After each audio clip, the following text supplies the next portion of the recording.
Good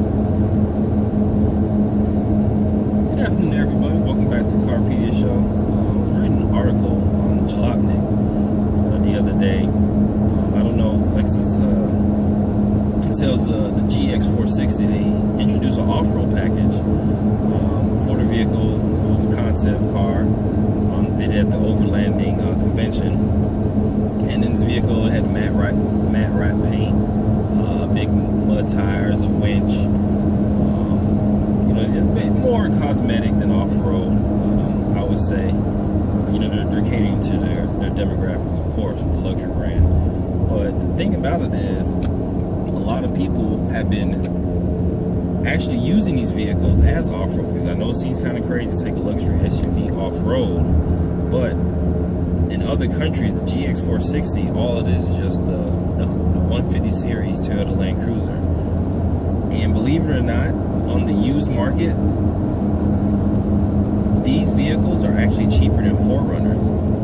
And what's crazy about it is they all come V8s. So Toyota discontinued the V8 from the 4Runner. The old 4Runner V8s actually had the GX460 chassis, everything beneath it. It was all basically, the axles came from the Landcruiser.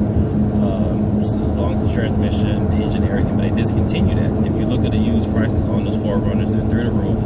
You're not going to get one for less than, even a really bad one, is $17,000 all day. And they haven't built that truck in, man, about 8-9 years, I think, at this point.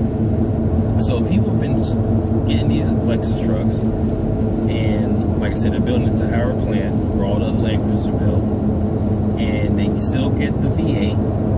Whether it's the UZ series with the timing belt and the 470, or the newer ones, the 460, you get a much nicer interior than the 4Runner, and a lot more off-road features that the 4Runner really just started to get with the new off-road package and trdpros. Actually, Lexus version actually got all those features standard.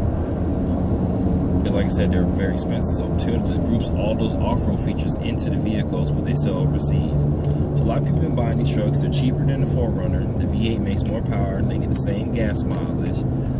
So I know when people are looking and they see people off-roading these trucks, in America, it's a Lexus, but overseas, it's the military 150 series Landcruiser, which is below the 200 series Landcruiser, and it has a lot, it's called the Prado. And it's very similar to what we got in America. The fjcruiser was actually the two-door version of the Lexus GX460 and 470. So overseas, but with a different body on it, it was actually different in the 4Runner. A lot of people think the fjcruiser is just a two-door 4Runner, but it's actually a two-door Lexus GX460 with a different body and of course a different interior and things like that. So it's interesting to see that people are catching on to this. I knew about this vehicle for a while. I suggest people all the time, they're looking for an overlanding vehicle. They're cheaper than Land Cruisers. They're cheaper than 4Runners. Most of them have third row seating if you're into that. They have almost all the luxury features you expect of a Lexus: leather, heated seats, sunroof, all those things standard that you'd have to get a limited 4Runner in, and all the off-road package features that didn't come until much later on in the 4Runner, all for a cheaper price. So it's an interesting article on Jalopnik. I want you to read it. Like I said, if you're in the market for one, I highly suggest it. They're quieter and smoother than the 4Runners. They off-road in a lot of situations better than the 4Runners. And it's an international vehicle, so anywhere you go in the world, you can find parts for that car. Toyota sells the Land Cruisers in more countries than Coca-Cola sells a soda can and McDonald's sells a burger. So anywhere you go in the world, you can find parts for that vehicle. So I just wanted to bring that up. Like I said, I was reading an article earlier, I thought it was interesting.